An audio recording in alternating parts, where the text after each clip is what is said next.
तो class 11th के MP board के सभी विद्यार्थी ध्यान दीजिए, एकदम रियल पेपर, हाँ जी 100% गारंटी के साथ यही पेपर आपका एमपी बोर्ड में आने वाला है। 80 में से 80 नंबर यदि चाहिए तो एक बार इस पेपर को जरूर एग्जाम हॉल में से जाने से पहले देखकर जाइएगा। नसरुद्दीन थे तो नान बाई, नरसी जीरो मायरो किसकी रचना है? ठीक है, नरसी जी जो मायरो है वह किनकी रचना है? तो ये है मीराबाई की। ठीक है, वहां लड़का गधा है, इसमें शब्द शक्ति है।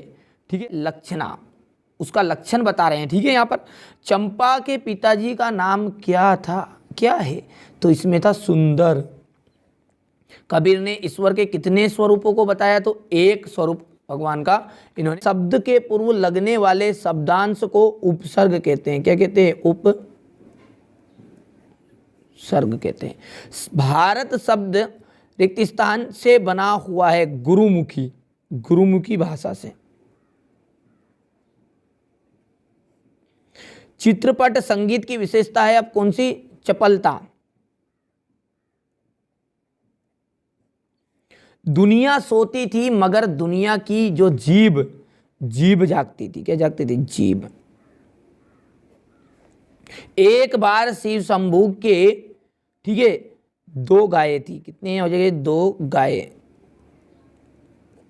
और जामुन का जो पेड़ है के नीचे दबे आदमी को दाल भात माली ने खिलाया था। किसने खिलाया था? माली ने। ठीक है, और सही जोड़ी है अब क्वेश्चन नंबर 3 में।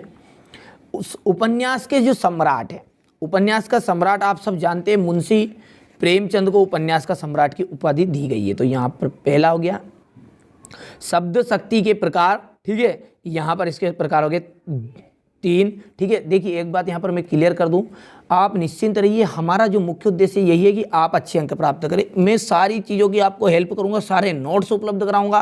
ठीक है, जैसे आपकी अर्धवार्षिक परीक्षा खत्म होगी उसके बाद में हम वार्षिक परीक्षा की तैयारी में लगेंगे। ठीक है, अच्छे से जो पिछले साल के पेपर होंगे और इंपॉर्टेंट क्वेश्चन होंगे सभी का सोल्यूशन दूंगा, नोट्स दूंगा एकदम फ्री, कोई 1 रुपया शुल्क नहीं लूंगा। ठीक है, कभी भी किसी को भी 1 रुपया शुल्क आपको देने की जरूरत नहीं पड़ेगी, मैं आपकी एकदम पूरी मदद करूंगा, चिंता मत करिए। 11th ही नहीं 12th तक भी आपकी मदद करूंगा। ठीक है, तो आप पेपर को फर्जी समझकर वीडियो को छोड़कर मत जाइए, बहुत ही यूजफुल होगा आपके लिए। ठीक है, ये पेपर, ठीक है, 100% गारंटी है, 100%। ठीक है, 60 से 70 नंबर का आएगा भैया। ठीक है, हमने कभी आज तक किसी को धोखा नहीं दिया है, आपको क्यों देंगे यार? ठीक है, समझ में आ रही बात आपको? ठीक है, चलिए तो निर्मता पुतल। ठीक है, तीसरे का हम यहाँ पर आ जाएगा अलो, आलो, आधुरी। अमृत, अमृत में जो है वहाँ पीयूष इसका दूसरा नाम है, पर्यायवाची शब्द।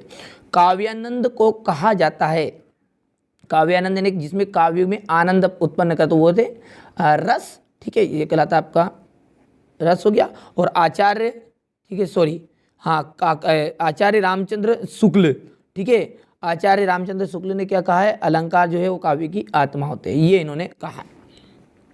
ठीक है भैया, चलिए अगला देखते हैं। एक वाक्य में उत्तर है, सबसे पहला छापखाना कहाँ, कब और कहाँ खुला? ठीक है, तो भैया ये 1550 ईस्वी में खुला था। पहले तो ये बात याद रखिए, 1550 ईस्वी में।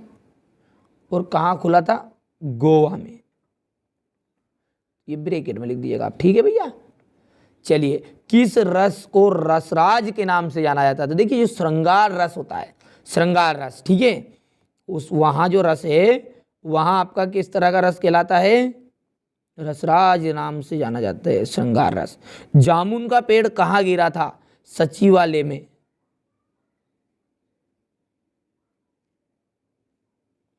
ज्ञान मार्गी शाखा के कवि है, तो ज्ञान मार्गी शाखा के कवि है कबीरदास। हिंदी में नाटक सम्राट किसे कहा जाता है? तो जे शंकर प्रसाद को। किसको कहा जाता है? जे शंकर प्रसाद। श्रृंगार परक की रचना, देखिए श्रृंगार परक रचनाओं में कौन सा गुण होता है? तो इसमें था माधुर्य गुण। कौन सा गुण होता है? माधुर्य गुण। अब देखिए यहां पर 7वां है, मियां नसरुद्दीन शब्द चित्र किस संग्रह से लिया गया है? ठीक है, तो यहां पर इसका आ जाएगा कृष्ण सोबती से।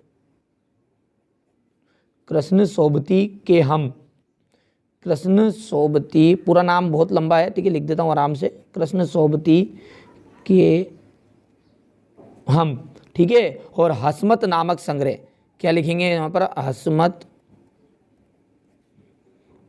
नामक,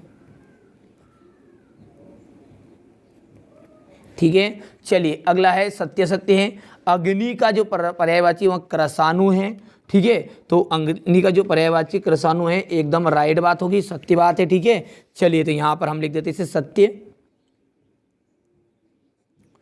तरण तरण में पुनर्वृत्ति प्रकाश अलंकार है, बिल्कुल सत्य हो गया। संचार शब्द की उत्पत्ति अचर धातु से हुई है, बिल्कुल गलत बात है, असत्य है। कई कुई शब्द जो पुरलिंग है, देखिए ये कुई जो है वहां क्या है आपका स्त्रीलिंग है, ठीक है, तो असत्य है। कवित्त छंद में 31 वर्ण होते हैं, बिल्कुल सत्य बात है। 9 2 11 होना का मतलब होता है वापिस होना, ठीक है, 9 2 11 का मतलब होता है भाग जाना, ठीक है, तो ये बात भी आपकी गलत हो गई, ठीक है। चलिए आगे बढ़ते हैं। जन संचार के महत्वपूर्ण कार्यों को लिखिए, 2 नंबर का आएगा। खोज परख पत्रिका किसे कहते हैं, ठीक है।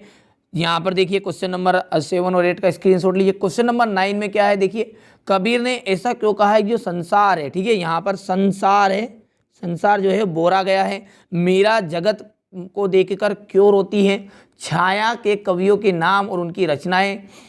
वक्रोक्ति अलंकार किसे कहते हैं, उदाहरण देकर समझाइए। शैली किसे कहते हैं, शैली के प्रकारों के नाम बताइए। कहानी के तत्वों को संक्षिप्त में परिचय दीजिए।